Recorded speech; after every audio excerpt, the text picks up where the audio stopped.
Okay, it's recording.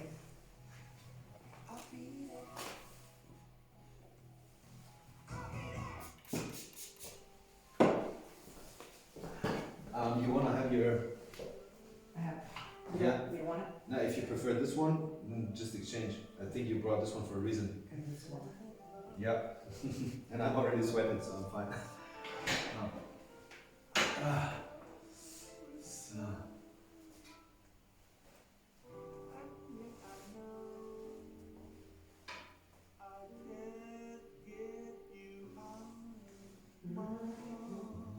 So we're gonna have the music? No. Because of copyright problems. Yeah. Only because of that. We're going in German, we're going in English. I'm fine with that. Okie dokies. Sure. It found me. It found me. Okay, so Is it recording? not yet. My hands start sweating. Okay, let's do it. Are we feeling comfortable?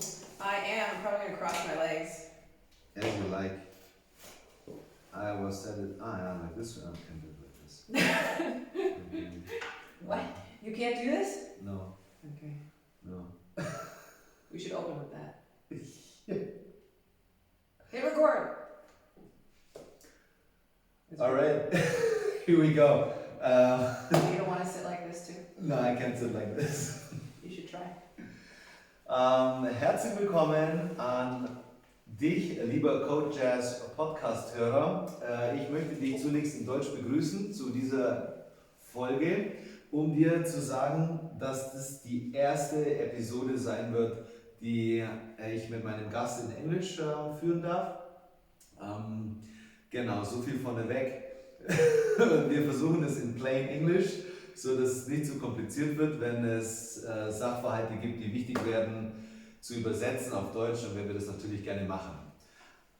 Ich wünsche dir viel Vergnügen und viel Lernerfahrung bei der heutigen Episode mit meinem besonderen Gast Tina von Blackbox Athletics aus meiner Geburtsstadt Köln. Aber es geht nicht um mich. It's not about me this time, it's about we this time. Tina, I welcome you. Glad I'm here, glad you're here. Thank you for having me and making the drive up from Augsburg. It's never crowded along the extra mile, so I'm glad you take the time. I have to say I'm really excited because this is something special for me. We had the pleasure, me and Sebastian, to have you on a movement session, guest special with you 2 weeks ago. And I must say I was really impressed with the depth and the width of the knowledge you were delivering. I just planned on asking a simple question. It turned out to be like a lot of useful, practical, but yet surprising and exciting info you gave us. So with that, I would like to take the time and briefly introduce you. How did we meet actually? Yeah, that's where I want to go back to, because what you are doing now and what you were doing back then when we met is two different things. And was it at the Aleco? the strength coach. Was it the first time? So I think this was like the very first time. Yeah. But it was so insignificant that from there it didn't change anything how our path like crossed. I really do remember you and Renee. Okay. 100%, and it's still the same situation. Yeah. You're still jazz, and Renee is still like a Serbian assassin, even though he's German. But he looks like he could be Secret Service, you know? And he trains like that too, you know? He's a pro. There's no misses in his training. You know who he reminds me of? Miko Salo, a little bit. Don't you think? Don't you think? The Sisu guy from the DDR. Listen.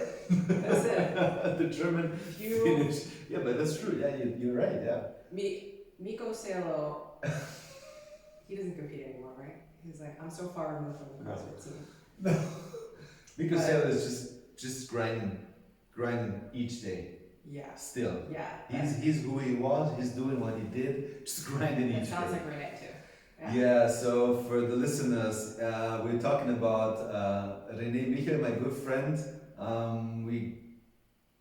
I'm thankful we got to know each other at the beginning of our both CrossFit journeys back in the day, I would say 2008 or something.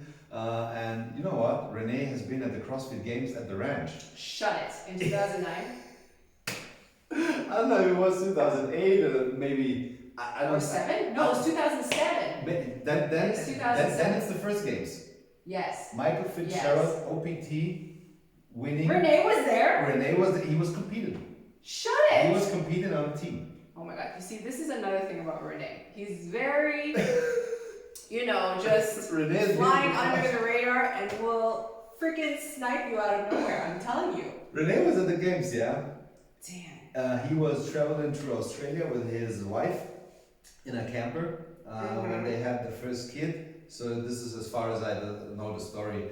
And they got into a guy, I can't recall his name. I think he was running a CrossFit affiliate at that time. And then, so it happens. He said, I'm going to the games. Do you want to join my team? Oh, shut it. Yeah, that's how it happened.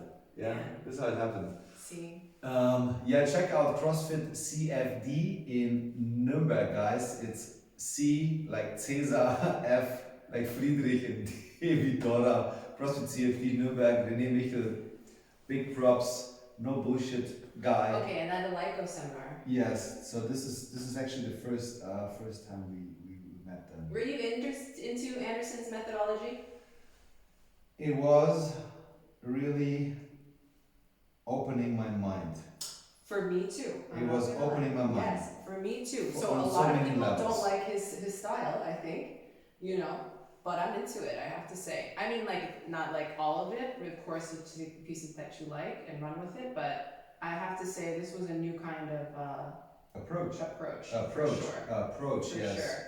So, There were plenty of things. I remember two things, especially. So the first thing that... Wait, for the people who don't know. So Anderson, he is an Olympic weightlifter, lifted for Sweden, the Swedish team. He got silver, I think, at the Olympics back in, I don't know, back in the 70s or what, but he was on the podium. And then he ran the Olympic weightlifting school at Alico for I don't know how long or if he still does that, but... Yes, but in between, I think he was training the women's national team in Sweden too. Okay. So this guy is the real deal, hands-on experience as an athlete, as a coach.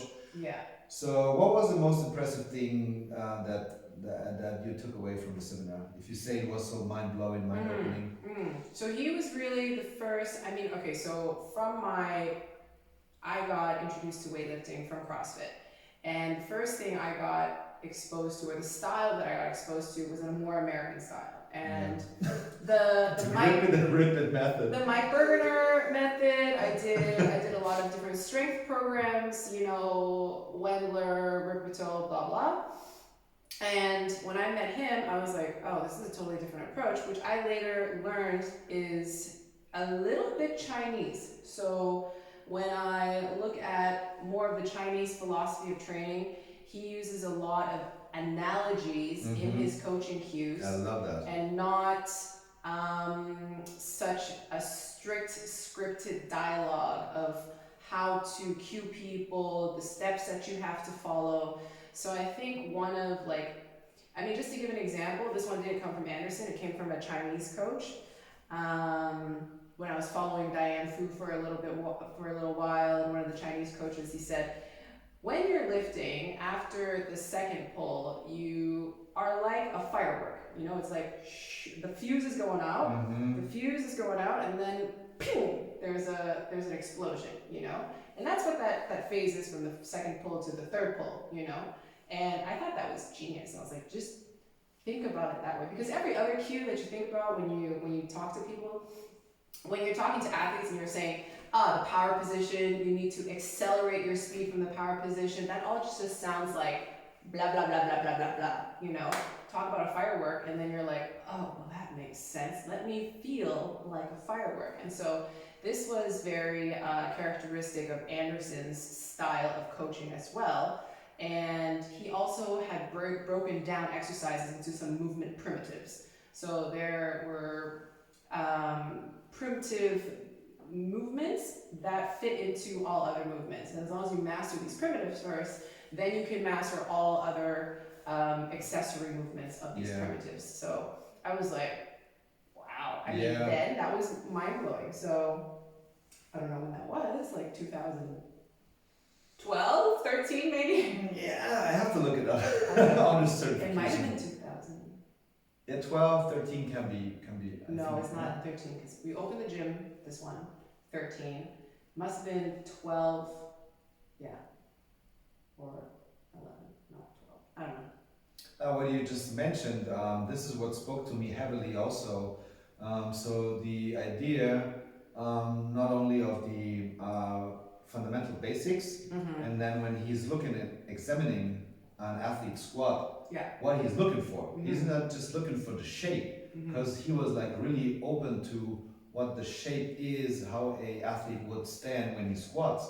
But he would look more to, and this spoke to us a few years later again, the rhythm. The rhythm, that's right. I was just about to say this. That was freaking awesome. Yes. And it made more sense along the way, because it means on in your field of expertise, the neuro level, it means a lot if an athlete owns the rhythm and can replicate it. Movement rhythm, Yes, each and every time.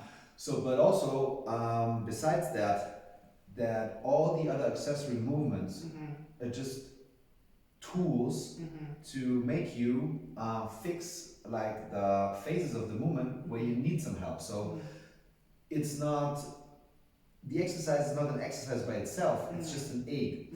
And in CrossFit, when we go and use lots of accessory, like say the hang power clean, we also loved hang power clean.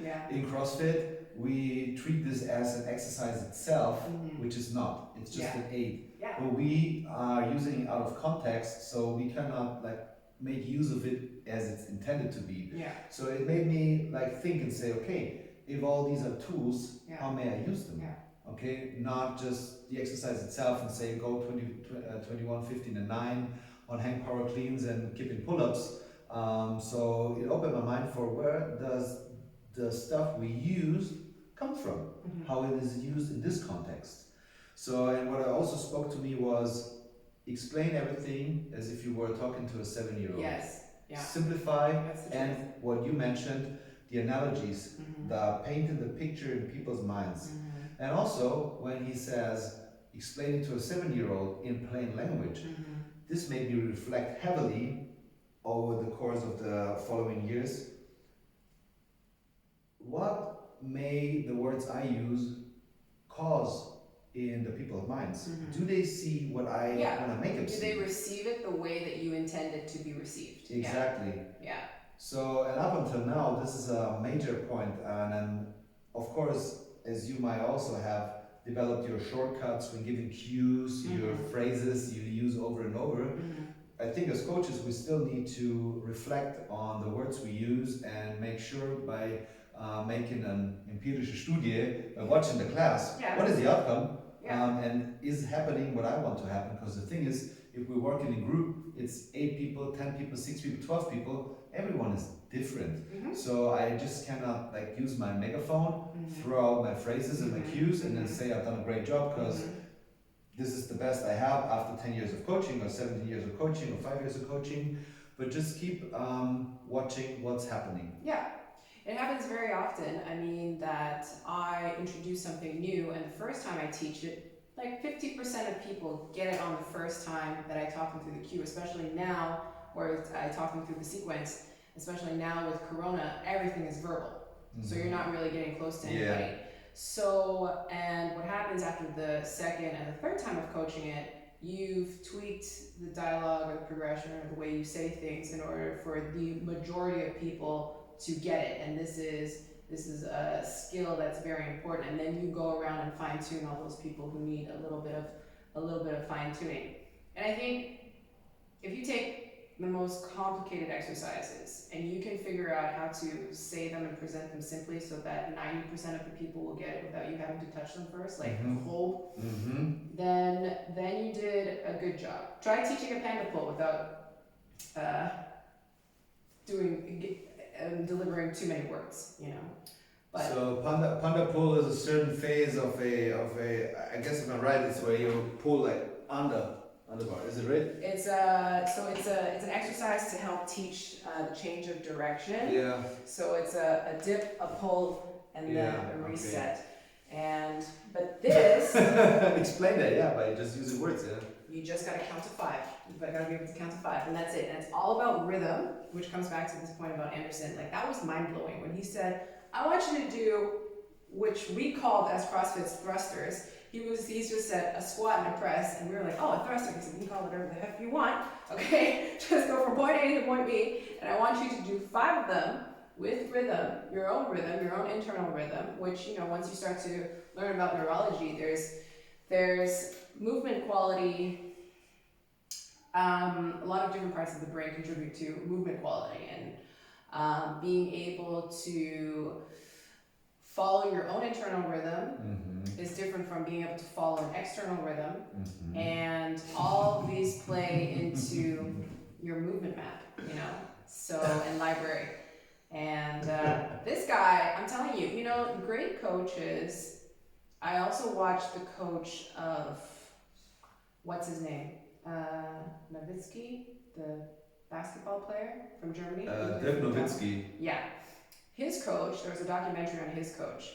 In these kids' basketball camps, they would dribble to music.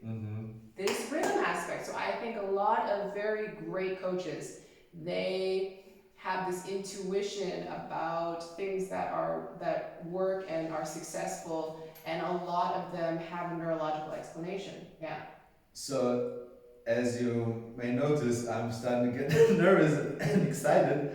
I absolutely agree. Yeah. In addition, I would say that those coaches, they started way before the knowledge that we're going to talk about in a few minutes was available broadly. Yeah. But I guess they came to observation because they did empirische Studien in their heads. That's true. Okay? Yeah. So with many athletes, they trained in many situations. They watched things happen, and they, through this close observation with real interest of learning what's going on, I think they came to conclusions what's going on and how to work with it without having this like technical neurological explanation. 100%. So, you know, there's a movement happening right now for sure with the Z Health training, where I got my education, and neuroathletic, my mentor Lars created. There's a movement right now happening in Germany, but you know, Lars, my mentor, what he always says, he works with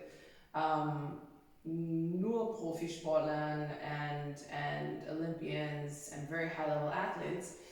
And what he always said was, they were great before we got here, okay? So there is a bunch of coaches along the way and athletes who are doing stuff right, you know? And we're here just to help things along a little bit. So a lot of people were doing a lot of things right before this whole movement happened, so. Yeah, so you see the wrinkles on my forehead. I mean, as soon as something is popping up, a mass movement, the matter is always about, can we maintain quality over a broad mass of people trying to push something that becomes a trend, or is it just going to be used as a trendy thing?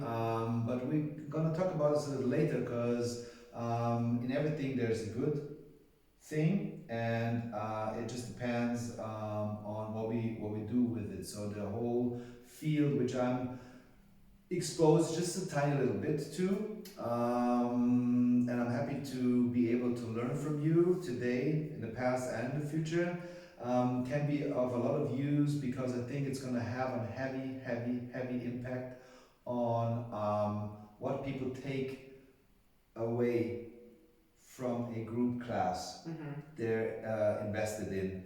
And especially I think it's going to change the view of not just only coaches, but also of people that consume and take part in such class offerings. When you ask, hey, this stuff is hard to do, I have to get up in late in the evening after work.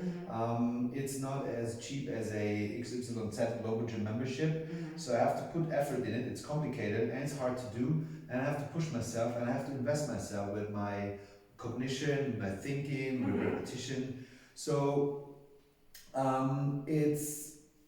I'm wondering if it's already time for that, for the mass to really understand what the use of it is. For me, 5 years ago, when I got to like really meet you, I met It you. was more than 5 years ago we met each other. Is it? Yeah. It was, well, if it was 2000. Yeah. So then... yeah. But I mean, when we met again, Oh, when okay. I got to like really get to know you, when we got to talk to each other. But how? I don't even remember how. So you did. Why don't we backtrack for the people first? I'll tell you how. Hold on. Let me just check to make sure that's still recording. So everything is live here. It's perfect. Everything is live here. Everything is perfect as it is. So you want to ask how we came to this like reunion? How did we get to Z Health? Okay, well, firstly, I opened a gym in 2013. This one, which was called Mind CrossFit. Yes, and I love the name, and I would have stolen it if it was, You said, if it wasn't for you. Were you the one who said, I'm going to call my gym Diet CrossFit? Yeah, and now there's one in Bonn, so big props. Seriously? I'm gonna come and see them one day. In Bonn is, I think, is it in Bonn? Diet CrossFit, or is it in Munich? There is a gym that's called Diet CrossFit now. Damn. So actually, how I came to come back to you is I knew Michael. Yeah. From my partner. Yeah, your partner from way earlier. So when there wasn't a single CrossFit gym in Germany, and Reebok started to promote their box events when they brought these huge sea containers, the red painted, and they were looking for people like already engaged in the fitness scene, and even in the early days of the CrossFit scene. Okay. So and then they found me, they found Renee, they found Rob Powell from Ansbach, CrossFit Ansbach, first affiliate in Germany, and they found RCFN owner later. Drake, yeah. So and they found like Jerome from CrossFit Kassel. Osman Cloak or no in Kassel. Oh, in Kassel, yeah. So and this is where I met Michael. So we did all these promotional events. We went to FIBO and stuff, and this is where I met Michael in the hotel at night. Had a few drinks, lots of fun, a few talks, and he hit me up someday. Said, "Hey, how are you doing? What's poppin'?" And then so I came to knowledge that he's doing this gym here with you, and then I said, "Hey, you know what? I'm gonna come on." Okay, yeah. So I came to visit him, and I got reintroduced to you. And then we were walking in Cologne streets, and I came to you and said, you know what, I am fucking frustrated for some time now. Oh, I can't remember this now. I'm having flashbacks now, Yes, now I remember. And why I'm having this frustration is because I had a close look, empirische Studie in my head during my classes, and I was coming to the question, hey, are these people doing the best for their needs right now? And am I aiding in providing the best to my abilities? And I knew for sure that the answer to both was no. Because I, along the way, acquired some more knowledge by talking to some great minds. But how did you know it was no? Did you see stuff in the classes? So the thing that freaked me out the most was paint faces. The thing is, I was used to paint faces all my life. When I was about this height, 8 years old, I started with martial arts. So I'm used to paint faces. I did everything that is inflicting pain in such a high dose that the only thing to overcome it and keep going is with mental strength. So all of martial arts is this. I had American football, I was a handball goalkeeper and stuff. So you get hit in the face and the nuts and everywhere, and you just gotta keep going. And you do this in your mind, you know. So, and I never had like troubles with paint faces, because in the early days of CrossFit, what I did was CrossFit. Like, all in, all out. Mm-hmm. Intensity was the thing. So you're saying you never made pain faces, or you didn't make fake pain No, no, faces? no. I never got freaked out by pain faces. Okay, But understand. that day in my gym when I was running Yeah. a class, Yeah. like the music was heavy, the Yeah. workout was heavy, people were in the middle of the pain, the pain rain. I was looking around and it's like everything stood still and I was asking myself, wait a minute, what's going on here? Is this, and then I asked the twofold question, is it what the people are doing now, is it the best thing for them? Is it making them healthier, you mean? Yeah, so, and also this is a sub question, why are they here? Yeah. What are they hitting me up for? Yeah. What's my job? Yeah. So, and this is like the turning point for me. And then shortly after that, I came to talk to you. And then I think you were at about the same point, just a few weeks ahead. And this is where the whole journey for with Z-Health started for me. And yeah, so like I said in the intro, the thing you did when we met and what I did and where we're at now, that's like two different phases for us personally and professionally in so many levels. So I would like to give the listeners a brief history of the past like 5 years. So when did you start asking yourself some questions? You ran a CrossFit gym. You loved weightlifting. You participated in the German Throwdown. So you participated in regionals in Canada. So and here in Europe. And in Europe. So you did CrossFit. You did weightlifting. You did what most people still enjoy about this sphere today. And then what made you change or ask questions? Yeah. I mean, so my first love was volleyball. So I come from a team sport background. So this was my first love. And you know, when you first start a sport, you become obsessed. Like if you are really into it, obsessed about it. And you know, in Canada, I ended up, you don't have a league system like here in Europe. And once you get to the varsity level, either you make the varsity team or you're destined to play a hobby league, what you know in Germany as hobby leagues, for the rest of your adult life. But that's not even adult life, I would say, because by that time you're like 18 or something. And so now I believe in Toronto, or at least in the bigger city, you have really different kinds, more diverse leagues. But at the time where I was at, that just wasn't an option. So I really needed to, I wasn't going to play low level volleyball. So I was looking for something else. And then I ended up coming across CrossFit. And I did all those things, like you said. I had a great coach. His name is Eddie Laren, and he owns a gym with his partner Chris in Waterloo, so CrossFit Waterloo. Also Z-Health people now. Okay, so they signed up for a lot of courses, and they're really trying to put that into their business. And so, anyways, training with him very intensively to make it to regionals the first year as an individual back then. And you have to know, for all the listeners out there, I loved CrossFit. I loved weightlifting. You've been into it big time, yeah? Into it, you know, and it brought a lot of amazing things. Like, I would not have these legs was it not for CrossFit and weightlifting, you know? And I will have these legs forever now, thanks to this. You know, I realized and discovered that I could do a lot of things that were not possible. So this is the key. When you realize there's a whole lot of stuff of your potential that you don't know exists yet, you know?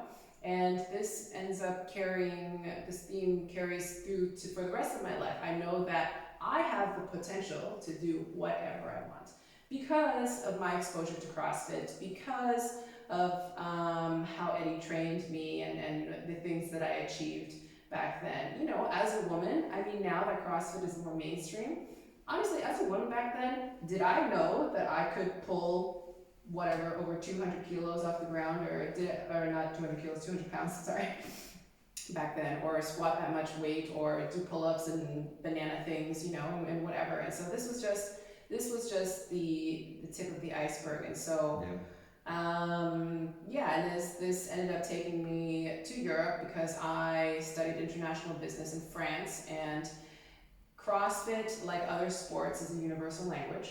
So if you play volleyball here, if you play volleyball in Canada, if you play handball, if you play soccer, if you do CrossFit, it's a language that you don't need to have English or German or whatever for, because you are accepted by other people once you can speak the language of sports, you know? And so that ended up bringing me here. And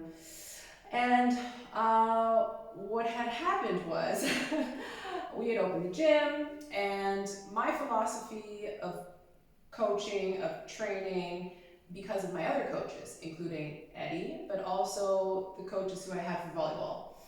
Every single coach I've ever had was a very militant coach. So I always had cops, Secret Service people, military coaches, military personnel who were my coaches. And I'm Asian, Canadian, as you can see. And so I come from a very strict way of learning. And so this is how the basics first, fundamentals, and you rep it out. And so I'm now a setter for volleyball, and it's all about repetition, precision. It's like your margin of error is very small when you do fine technical work and fine technical position. So and this is how I train the people at my gym and for CrossFit. And what I realized was that despite all of the mobility work that I was doing, despite all of the progressions that I was doing, despite how much I drilled the crap out of myself and them, I still had injuries, they still had injuries. There were people who were putting in time at the gym who were not progressing at a rate that was reflective of the effort that they were putting in. And I met Lars Lienhard in, I think it was 2014, so very shortly after opening the gym. And he met me at Jennifer and Daniel's gym in CrossFit Bonn at this opening. And hi Jenny. I don't know. And he saw me doing this like welcoming workout, and he said, hey, do you still compete? And I was like, no, I don't. And I just didn't have the drive for it anymore. And he's like, well, how old are you? Then I was like 24 or 25 or something. And he said, okay, well, why not? You're still young, still popping. Why are you not competing? And I said, yeah, I just have some problems. He's like, yeah, right hip problems, right shoulder problems. And I was like, yeah, how did you know that? And he said, well, you know what? If you want, I can help train you so that you can compete again. And I was like, who is this guy? He sounds a little wacko. Then he started showing me pictures of him being in Rio de Janeiro with the German national team. And I was like, oh boy, this guy seems to be a big deal. So, anyways, and he ended up training me, and this year that he started training me was the year that I went to the German Throwdown. This was the year. And it was a mind-opening competition for me because I was using his techniques and it was fascinating. So fascinating the effects that it had on me. And so he had given me neuro exercises, which he had tested for me. And there was one exercise that was absolutely mind-blowing, which was, I think in total, I did 6 events or something during this weekend. I don't remember anymore. But after the first event, I was winded, but felt like I'd been recovered after like an hour or 2 of waiting, Did the second event, was flat. Like my body was like, oh, I don't know about this. Then I did this bag breathing technique that he had given me, where you just basically breathe into a bag. It's this exercise that people use when they're hyperventilating. And I tell you, I shit you not, I did like 3 rounds of that. And the next event, I was like, I'm ready to rumble, And I thought, dang, this is amazing stuff. And I was doing a bunch of nerve glides. I had no more back pain, shoulder pain, hip pain, And so what I also learned after this competition was that CrossFit competitions are not for me anymore. I'm over it. And so I really, after 1 year of working with Lars, where he trained me as an athlete, I realized that I needed to know what he knows. Mm-hmm. And I also realized that what I was doing was not helping my people, you know? At all, or not to the extent that would be expected for the effort they put in. So let's just say this. So then I had to ask myself the same question that you asked yourself is, what is my purpose? Mm-hmm. What was the purpose of opening this gym? Yeah. What is my why? Yeah. And I talk about this quite often in my workshops. And because when you know what your why is, it will help to direct all the decisions that you make. And whether you go down this rabbit hole of studying neurology, you know, and the thing is, why I started CrossFit or started a CrossFit gym, and the purpose of this gym is to help people find longevity. That means helping people live healthier, better lives. I love it that you didn't include longer. No, but you can live longer. Three categories of quality, Exactly. not of just duration. Exactly. I love it. Exactly. So there's this, I think his name is Dr. Yoon. He coined the term functional longevity, Mm-hmm. and yes. we are living longer lives as a human race. People are living longer than we did 100 years ago, of course, but we didn't solve the problems of health. So we are living longer lives, but we are still sick. Everybody is still sick. Everybody's still in pain. I mean, I don't want to be depressing, but people are living longer, poor qualities of life, you know, and my goal is to improve people's quality of life, their quality of health, and their longevity. So, and in German, longevity is Langlebigkeit. Langlebigkeit. Does that also speak to the aspect of quality of life, or? That is it. It Yeah. has just Langlebigkeit. Yeah. So I'm living long. Yeah. I mean, like underneath that term that just sounds to be referring to length, Yeah. it's like durable also. Like exactly. who can Durability. be living Yes. longer? Someone who is Yeah. enduring more. But Yeah. this also has not like the quality aspect. It has more of a work capacity or Yeah. stamina aspect. That's exactly what I want to say. But this is like more like the rough Schale, you know. What you are talking about is, I mean, if you would just be there to live like the Neanderthaler did for like 30 years, Yeah. would you rather live good 30 years. Yeah, or like bad 30 years? And it's not the question then of the length. If I want to live a good life. Right. And I have been changing gears okay, we have now switched gears, guys, heavily, but that's good. And I have switched gears when having the initial consultation with my clients. And you know what? It turns out when we do the paperwork in the beginning, they all want two things. They might look different in their life, so the activities they're doing, but they all want to have autonomy and they all want to have vitality. That's 100% what I'm trying to say. Exactly. Yes. And you know, it's so I always say that the purpose of our training is to improve longevity in life and in sports. And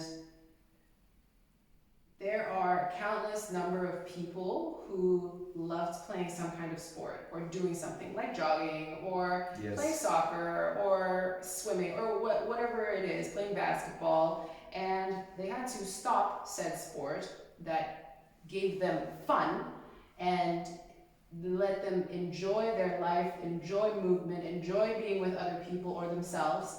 You know, they had to stop this sport because of some kind of deterioration in their health, in their joints, in their muscles, in whatever it is. They all stopped because of some injury. And so people start to compensate and replace that with things that they could do. You know what, I used to play soccer, but you know, my knees, they just can't hang anymore. So I just go to the gym and pump them a bit, you know? Yeah. So, when I realized that, hey, this is the purpose of my gym, then I realized I had to change some things and I had to learn some things. So. Can you repeat the sentence that when you come to terms with your purpose, with your why, then your like actions They're all laid out. You don't It have helps to you think about it. direct the decisions that you make. Yeah. And there is one other point, because I'm never, I try to not be absolutist. So, see, I love my martial arts. I love all my team sports I did, and they were at given times during evening times in a vereins, in a club setting. So the thing is, when life responsibility caught up to me as well, I didn't have as much time as I wanted in the evening. Working in the fitness field for 17 years now, there is no Monday to Friday, Saturday, Sunday. And there is no early or late. It's just you work when you work. So I had to stop this. So I also find out that some people that come from the sports background, and I think being in a club, in a verein, is way more old school. It was way more common back in the day when fitness studios, gyms were not so widespread and common as a Breitensportaktivität.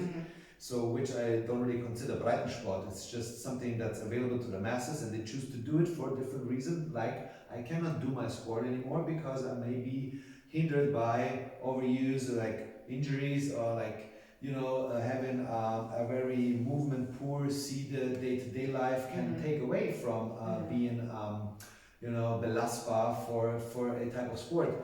And also, when you cannot make it to the club training times, to your team training times, it was what happened to me. So I had to say, okay, what am I going to do now that will remain me active, even though I cannot go to my martial art training, my handball training anymore.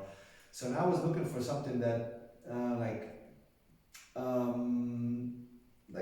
had the same stimulus. So I was looking for pain tolerance training. So I was happy that I found CrossFit, because it brought me back to that sphere where it gets physically so challenging that the mind, the mental game has to take over.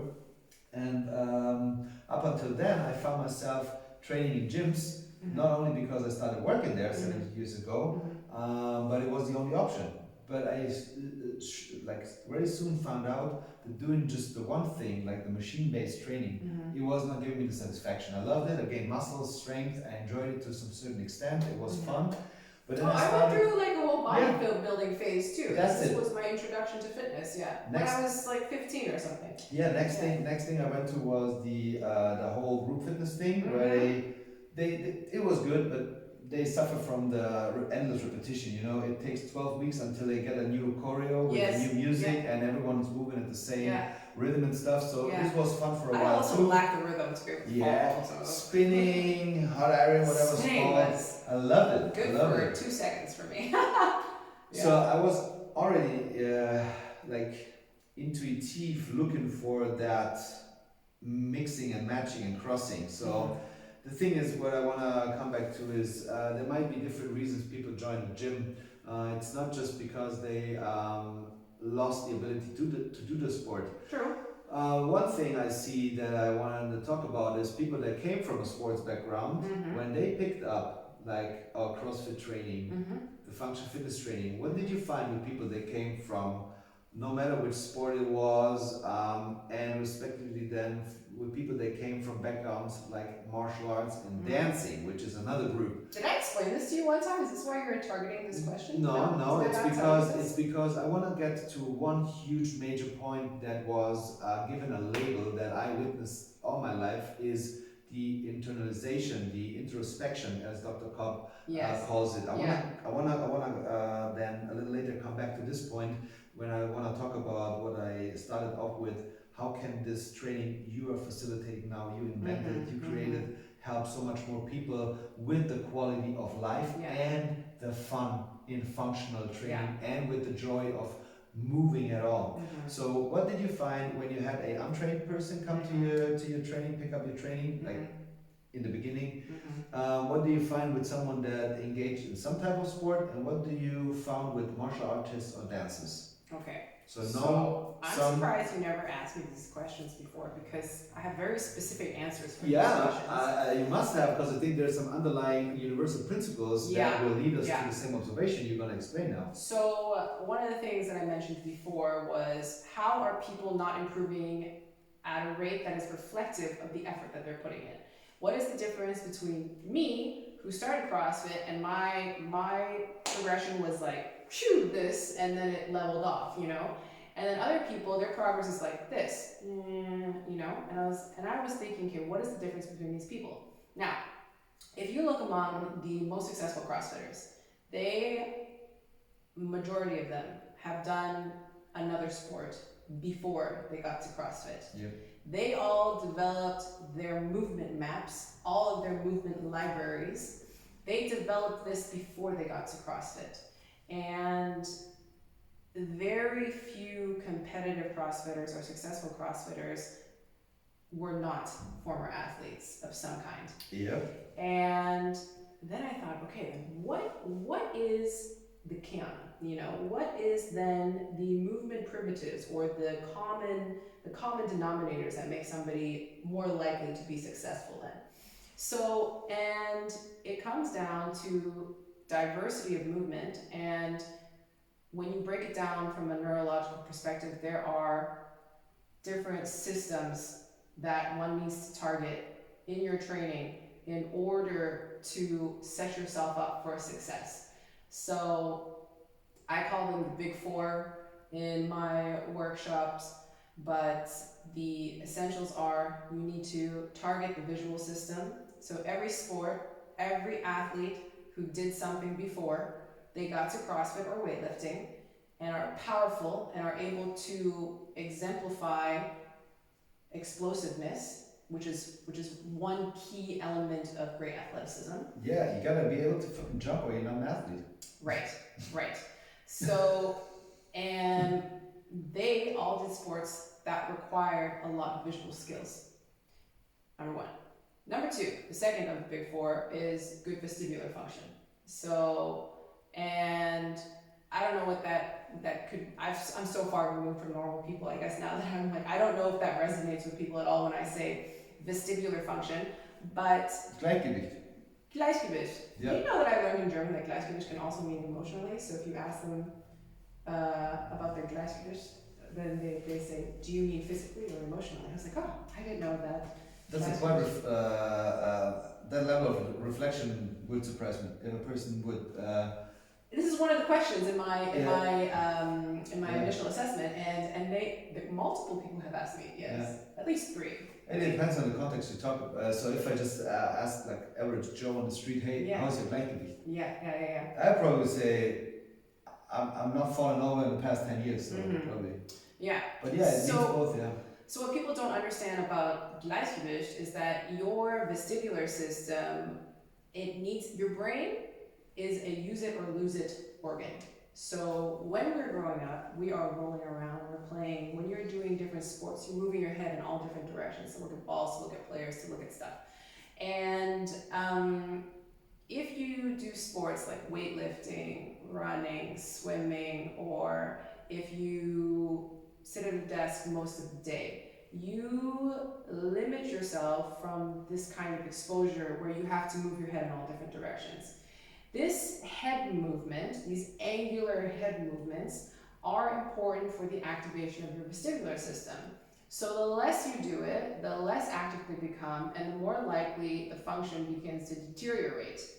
And so I can tell you that after 5 years of doing CrossFit and weightlifting, I decided to start volleyball again as a setter, Zuspielerin, and the first month of practice, I was dizzy all the time because I had to run, watch the ball, turn around in all different directions. And I was dizzy from this, and this is a sign that my vestibular function had deteriorated over the 5 years from non-use. So that's the second aspect. And you know, perhaps some people have maybe some difficulty connecting your vestibular system with athleticism. You have to understand that the vestibular system plays a huge role in your posture. It plays a huge role in extensor tone.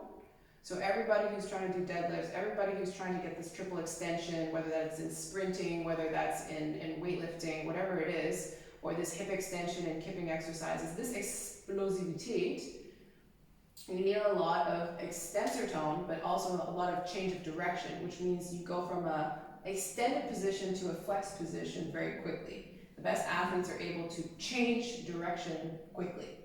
And your vestibular system, plays an enormous role in feeding your brain information about acceleration in space.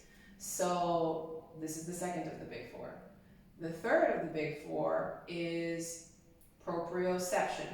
So proprioception is your brain's ability to know where your body parts are in space. And I mean, I say proprioception, but I also loop in there a little bit of interoception as well. So your ability to know how your body feels. And but not just where it is, but what it also does. yes. So I notice my foot is like being pulled up, pulled down, my thumb is extending, flexing, so that's proprioception. So, and as coaches, and if you're a coach, or even if you're an athlete, how many times have you said to an athlete or showed an athlete something, they think they're doing the same thing, but they're really not doing the same thing? I love this. Lack of awareness. Or there's the case that happened, I think it happened to me. You know when I started taking voice lessons? Mm-hmm. I started taking voice lessons because I was giving these workshops and it was absolutely killing my voice. I get, what did she call it again? Like a smoker's voice kind of, you know, so it gets really raspy. And so she was, exactly. And she was making this sound. It was one of these voice warm-up exercises. And I knew, as soon as she made this sound, I do not have the movement map for this in my face, you know? I was like, hold on a second.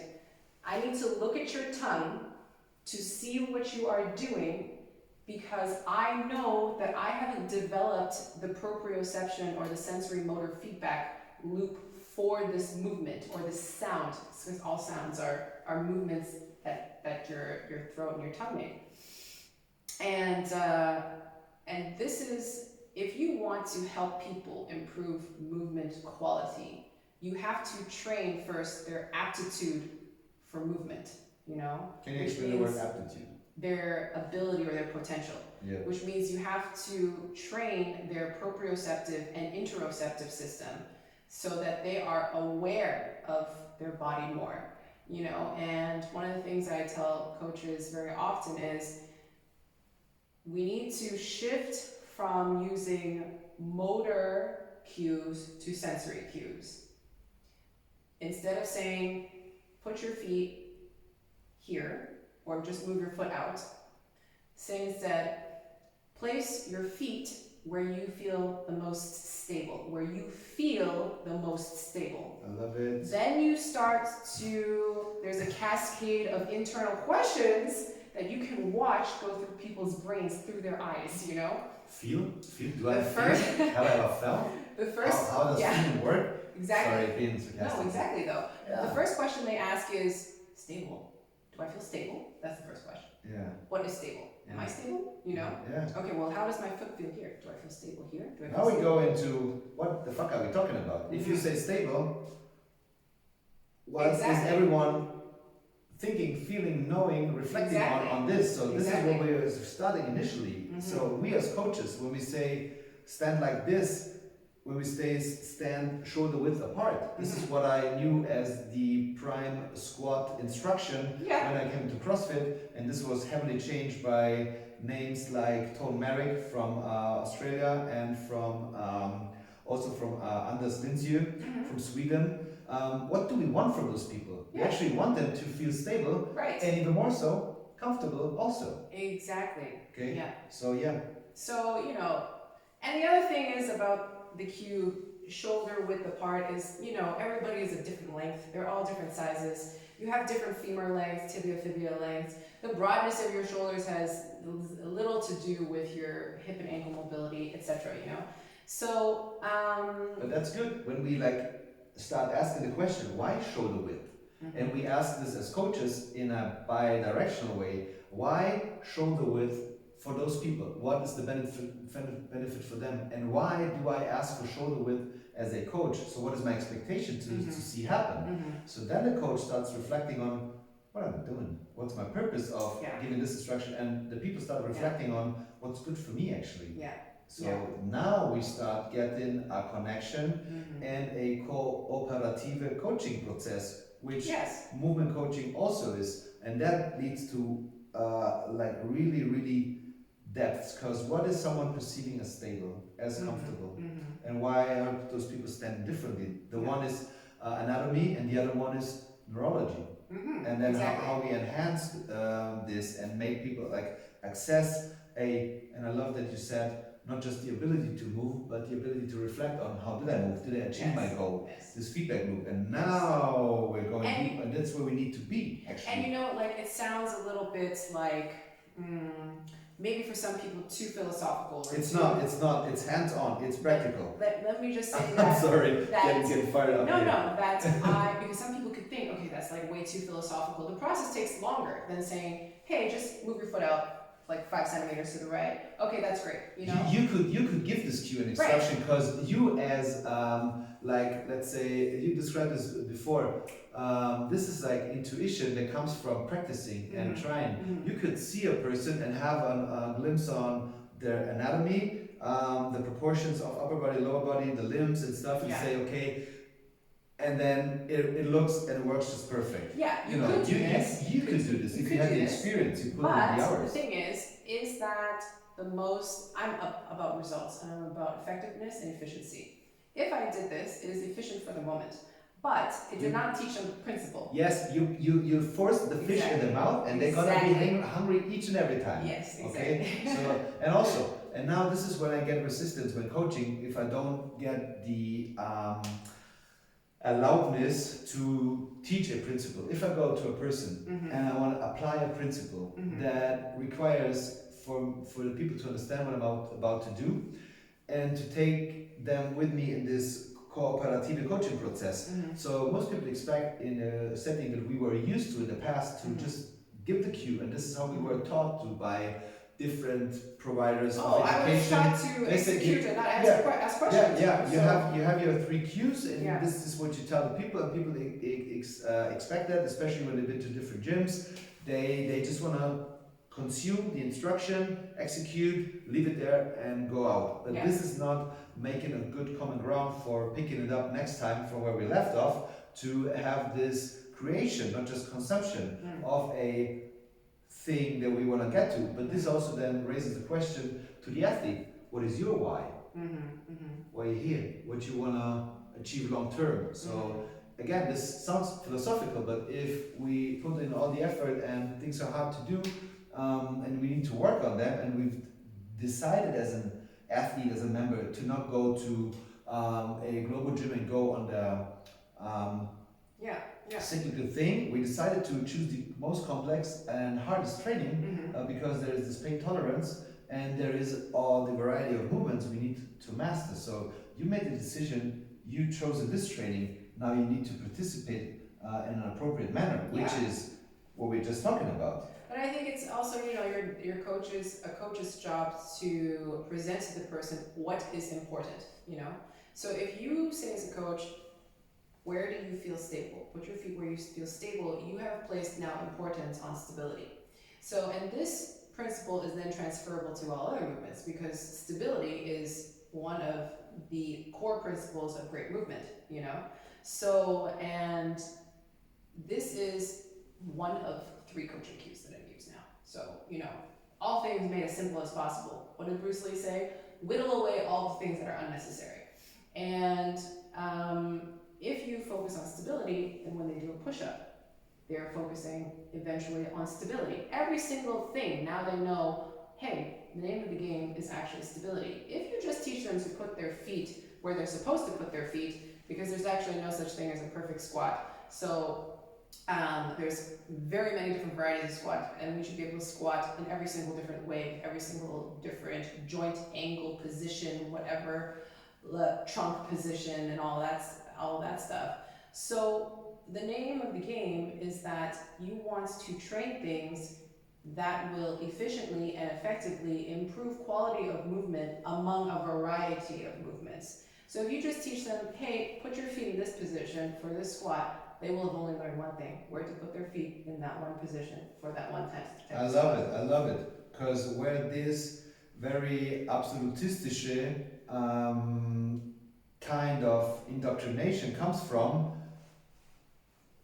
on the same sign we have standing, we're looking for a broad adaptation, and we're looking for a general preparedness for movement. So if we are looking for this, how can we then initiate by saying there's just one way to execute a movement?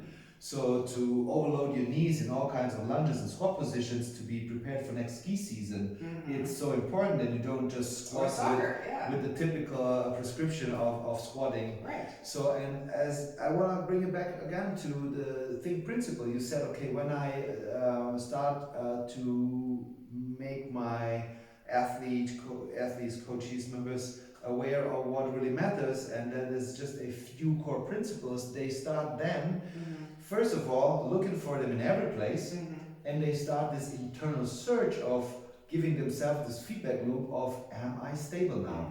And this is bringing me to the gap that I found a long time ago, but I couldn't give it a name. And Dr. Cobb, in a little chit chat during a break, he said this one term, and I felt Dr. Cobb is the founder and genius behind Z Health, which is where all of the principles of what I'm talking about right now that I've integrated into this whole new system of training came from. So, and he's a cool dude. He's such a cool dude, and a martial artist too. So yes, love this guy. and a tennis player. Yeah, he used the term interoception, and then it clicked for me big time. And the gap between I am intending to do this movement because I saw Tina do it, or she told me do it, and now I'm doing something, and I have the feeling it's happening, and my coach is looking at me making this face like, really? That's my face all the time. Yeah. So I'm not wondering why, but we're not trying to spread guilt and shame. We've all been there as an athlete. When I attempted to do new things. When I was attempting to ride a horse, and I was told by Yasmin, my riding coach, to keep my heels down, I was shouted back at her all the time and said, my calves are already cramping because I'm putting my heels down all the time. Stop correcting me on this. I'm not making this mistake. Then I saw a short video, my heels are up all the time.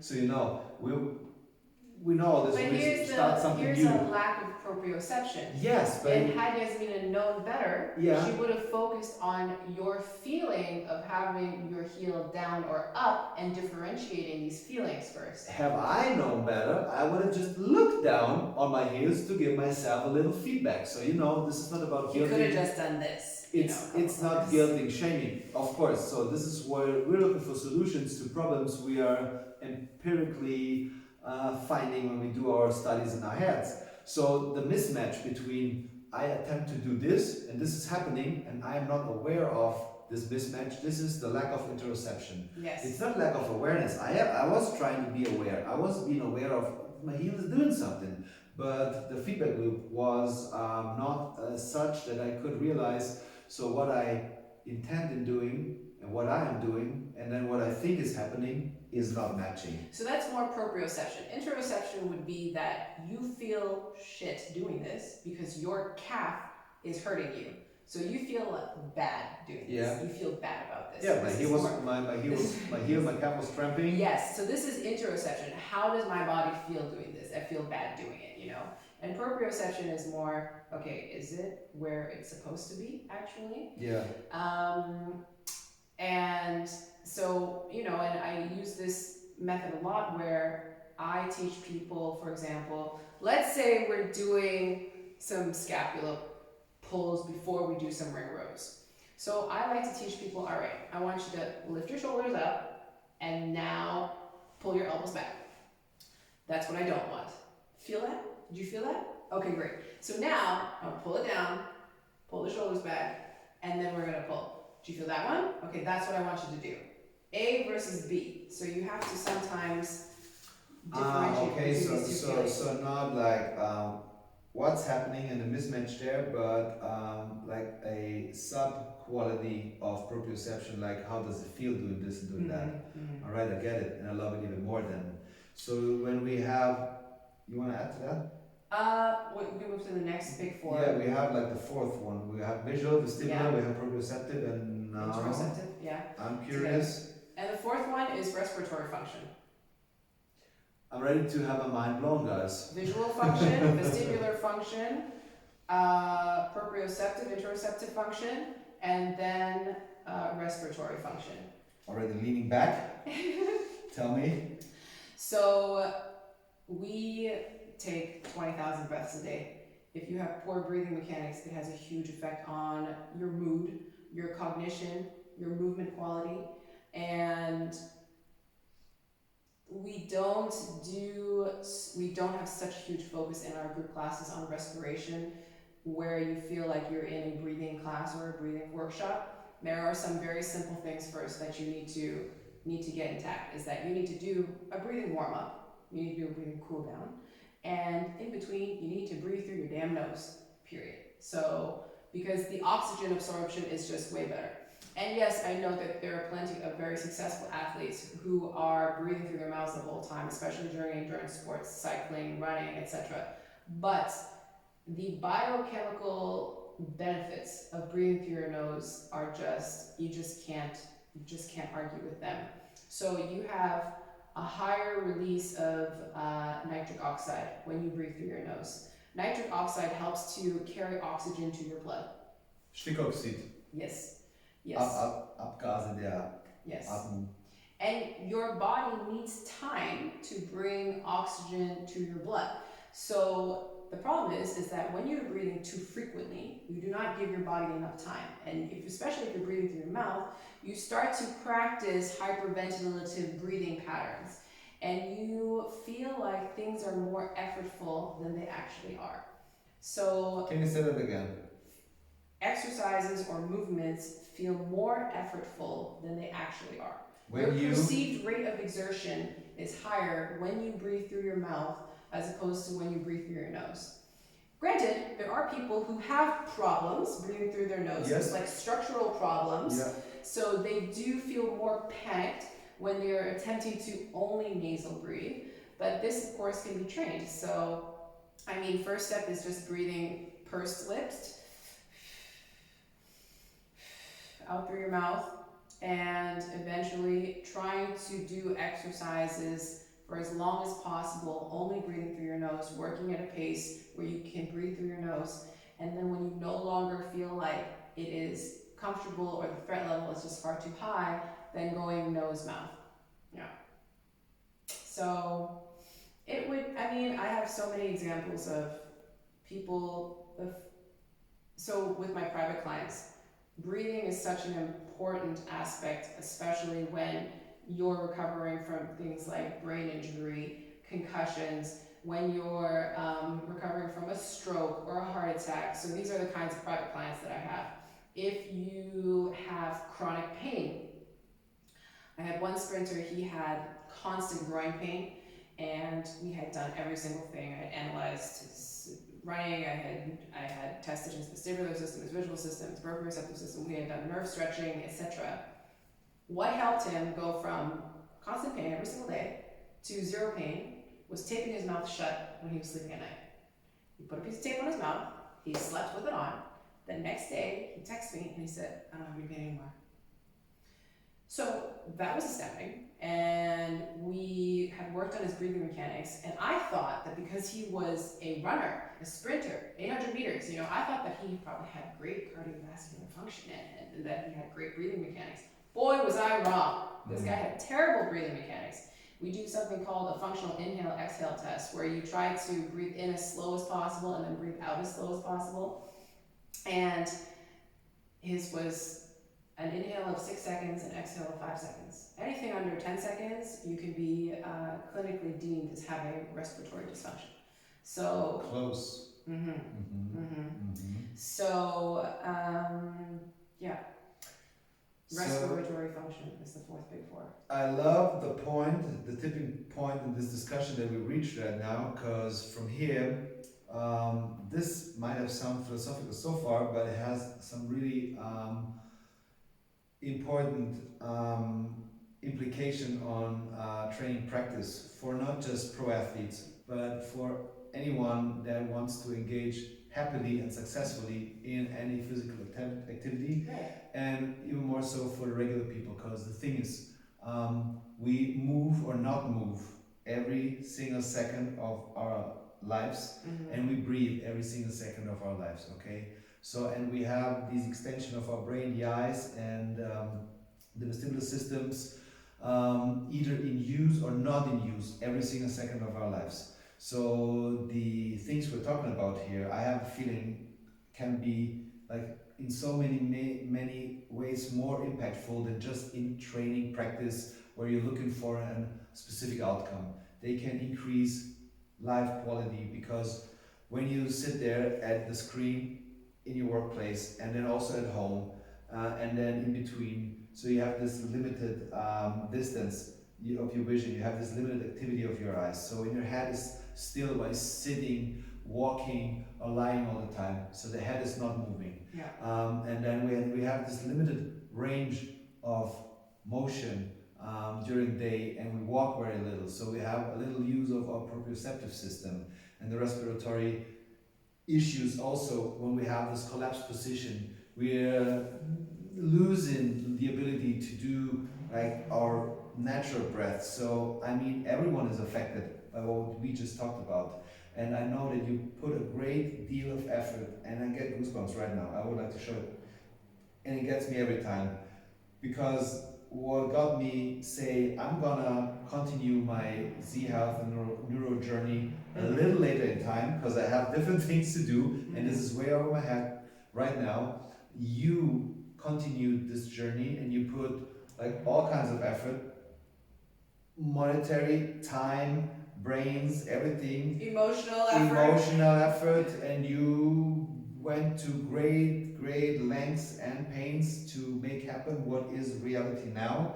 And by that, you've not just changed what you do as a coach by changing your competency, you've not only changed what your gym is offering, who the clients are and what the benefits for them are, but along the way you have developed a system which simplified all the concepts and brought it from, hey, we use this in rehabilitation for patients that were almost hopeless, we use this in high demands, low margin for error settings, like in pro sports. You took the principles and said, how can I make this available to the masses? Because you found your why, which was to increase life quality for as many people as possible.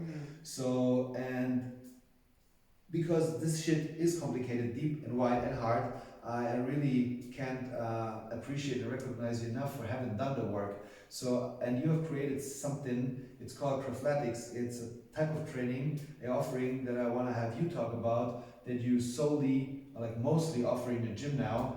And I had the great pleasure of attending your online seminar and your in-person seminar. And the learning was huge, but the joy, the fun, the satisfaction I got from engaging in those masterclasses we did, the breakout sessions, they just reminded me of the days when I was from young age in my sports, team sports, and had this joy of movement and being fully immersed into the experience, and all the things we just mentioned, the visual, the vestibular, the respiratory, and the proprioceptive were just working without us even noticing, because they were required by the type of activity. So if you want to give a brief, if possible, description about Craftletics, how did you come to it and what is it doing for the people? And right now I want to ask you if you would be okay having a different episode of the podcast where we just in depth talk about Craftletics. Because I think it can be explained sufficiently in just like 2 sentences, but if you would attempt so. So what is it? So Craftletics is a training methodology that I developed to integrate some different types of training. Strength and conditioning, the old school, athletic training, a little bit of CrossFit. Okay, a little bit of CrossFit. Get good. CrossFit changed my life, and your man would say CrossFit changed my wife, at least the legs. So. And neuro training, or Z Health, or Blackbox. So Craftletics integrates and blends these training concepts into one efficiently delivered one that was specifically created for group training. So, and of course, you can do it as an individual as well, but it was created for groups to be able to be delivered to a large number of people. And like you said, the big four, these are the common movement denominators. These are the things that will set you up for movement success. Whether you're just aiming for GPP, general physical preparedness, or you're trying to be an elite athlete. The big four are the movement denominators. So they are the essential, the nuggets that you will need for a great foundation. And they are, so visual training, vestibular training, proprioceptive training, they are all seamlessly integrated into this training methodology. So I talked about it a little bit with the proprioceptive system. This can be trained through how you deliver your coaching. What you say will either train the interoceptive system or the proprioceptive system. Your progressions will either be sensory focused or not. And visual exercises are integrated through different eye movements that are present in throwing exercises or throwing and catching exercises. So hand-eye coordination, foot-eye coordination, and they are presented in a way that is accessible to the person who is afraid to catch a ball. The tip is to use beanbags, things that people are not afraid to get hit by, and larger objects. So no buses or cars, guys, okay? You just, yeah. And vestibular function, making sure that the types of movements that people are exposed to will activate all of the different aspects of your vestibular system. So you have to move your head in every single angle that the vestibular system is capable of measuring. So if you have to tilt your head like this to activate your anterior vestibular canal, you have to think of exercises that will move your head like this, otherwise you will never activate it. And so all of these, and respiratory function, so how you demand people to breathe when they work out, because you are the coach boss, okay? What you make important will be important to the people. So if you constantly are on their butts about finding a breathing rhythm, breathing in through your nose and out through your mouth, if possible, nasal breathing the whole time, you start to slowly get people to change their habits, to train the big four functions, and especially with respiration, at some point, people are going to come up to you and say, Tina, you've been saying this like at least 10 times every single class, and I need to breathe through my nose. But I have to say, it's not possible. And they're showing me, you know. And then you get to at least open up the conversation about, okay, you probably need to wear a nasal strip, you know, I know it looks dorky, or talk to them about whatever problem they're having in their nasal passage. So yeah, so that's Crafthletics, and one of the most important aspects, so other than all of this, I guess, technical, neurological, applied neurology structure that's behind it, is this aspect of fun, like you mentioned. So yeah, the side effect of fun was a huge. He was. Let's just say him and Renee were up here. We're having fun. I have a couple broken lights because a lot of broken lights when people having so much fun. So, and the thing is, your brain needs fun, play, novelty in order to be healthy. And if this is absent in training, not only is this very hard to sell, it's not sustainable. So it's not sustainable for people to want to continue doing this for a long period of time. So it has to be fun. Yeah. Yeah, but you're true, but it shows differently in reality. So I've been in this fitness field and industry also. The fitness industry is something where you try to deliver people enjoyable ways of moving. And I found that different people or even the same people in different phases in their life, going to enjoy different ways of moving. So they're looking for a nice buffet at the right time, the right thing. So it's more the consumption aspect, okay? So when you start talking about then, hey, how can we get you to breathe through the nose? It's not just coming and serving people's hunger for, constantly varied, challenging, exciting, but it is, hey, we're doing this variety and we're doing this novelty because we have a purpose. It's not just to flash you and to distract you from day's distractions, is to make, on the other hand, your brain work what it's supposed to. And the thing is, I train people in a different field also, where it's not about full range of motion, it's about full range of emotion. And I find when they have the lack of novelty in play, in activities, and they reduced all this to just fulfilling the roles or responsibilities of day-to-day life, they get poorer and poorer and poorer in emotion, and especially those emotions like joy, like satisfaction.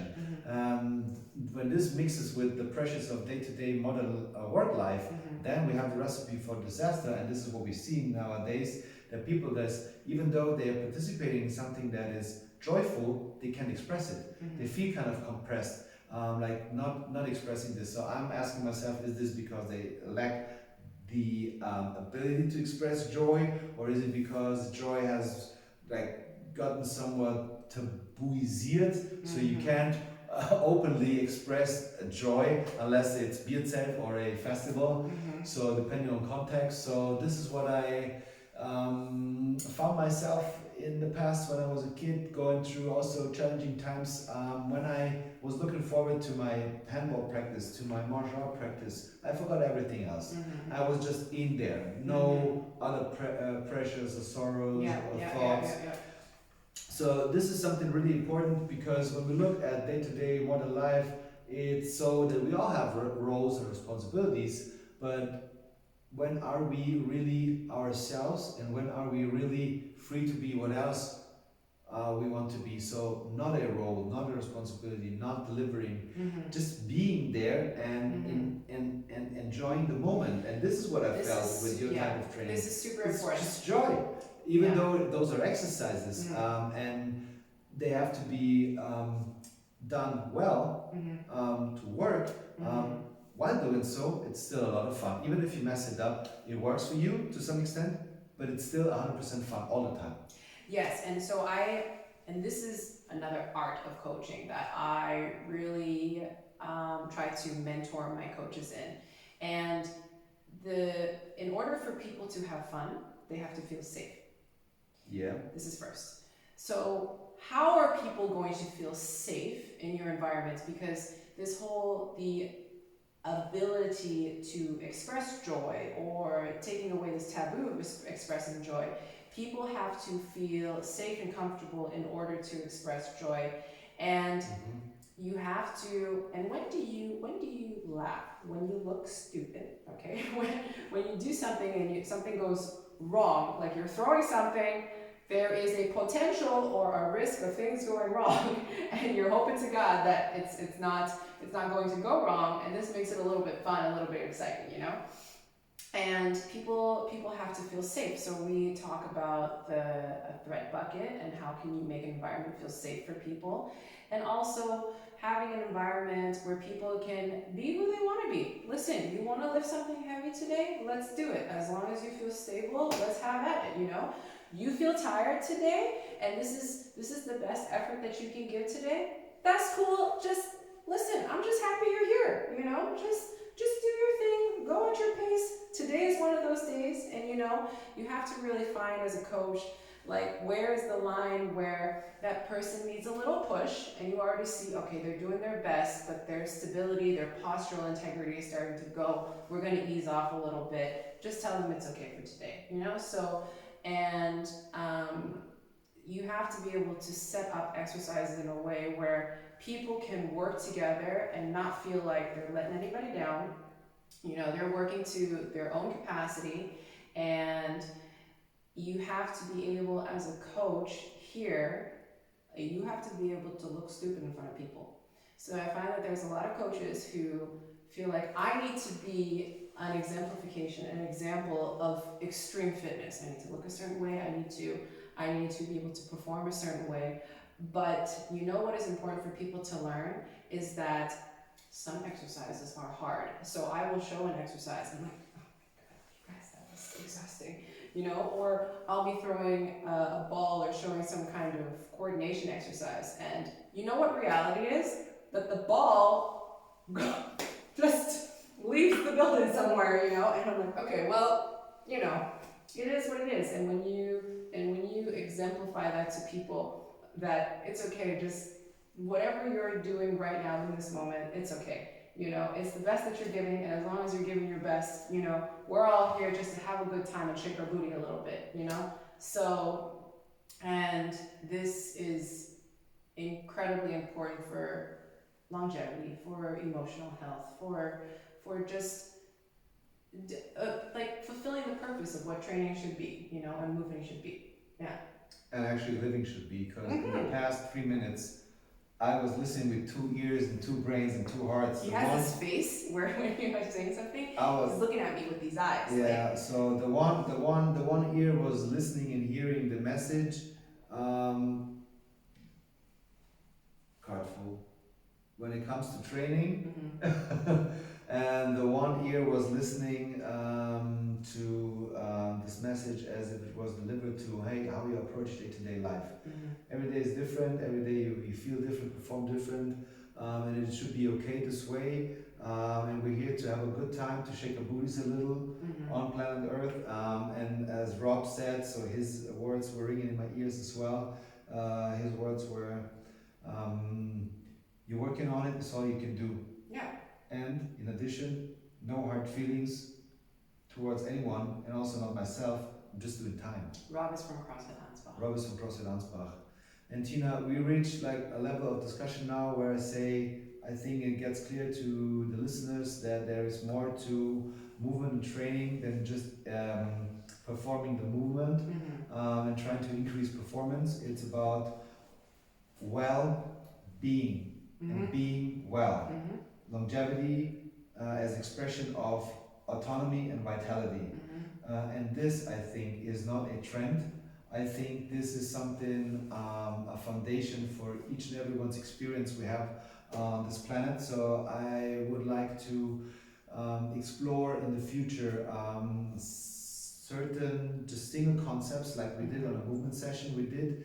And right here, I also want to have it on tape. I want to ask you, would you be willing, when your time allows, to go over single concepts whenever we find the time, like we did with the archokinetic reflex and what this means for people and the implications of the training. I would find neurologics sessions. Yeah, the neurologic 101. Neurologics 101 is an idea. So you can think about that if you would like to. I think this would be of great use to. It would be to the benefit of many. Yes. This was a fun conversation, I have to say, from the OG CrossFit times to now. No agenda in this talk, and also no plan. I want to thank you really for taking a lot of your time. I know you have many things going on, let alone with the gym we're in, and also prepping your seminars. You can see it's being renovated right now. I love it. This chaos is all black. and order and chaos. Right. I'm gonna put all the information people need to hit you up and find out more about your work and your gym here in Cologne. And again, thank you very, very much. Thank you so much for this conversation. So bye guys, this one's the first ever English episode. If there might be any questions to some concepts and stuff, so leave a comment in every way you want.